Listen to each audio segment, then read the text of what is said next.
موسیٰ علیہ السلام جب جوان ہوئے تو وہ اکثر محل سے باہر نکل کر اپنی قوم کی بستیوں میں جا کر ان کے حالات کا مشاہدہ کرتے رہتے تھے۔ ایک مرتبہ وہ ایک جگہ جا رہے تھے تو انہوں نے دیکھا کہ ایک مصری ایک اسرائیلی کو زبردستی پکڑ کر گھسیٹ رہا تھا۔ اسرائیلی حضرت موسیٰ علیہ السلام کو دیکھ کر مدد کے لیے چیخ و پکار کرنے لگا۔ حضرت موسیٰ علیہ السلام نے اس مصری کو منع فرمایا۔ اس پر وہ الٹا آپ کے گلے پڑ گیا۔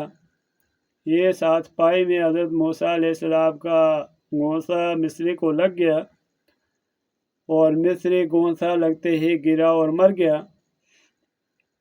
حالانکہ حضرت موسیٰ علیہ السلام کا ارادہ ہرگز اسے جان سے مارنے کا نہ تھا۔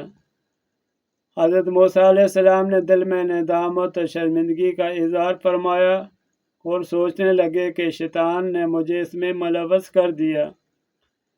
وہی انسان کا ازلی دشمن ہے۔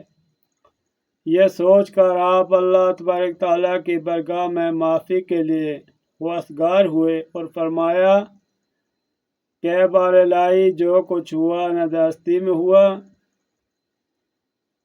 بخشش فرمائیے۔ اللہ تعالیٰ نے ان کی اس بھول کو معاف کر دیا۔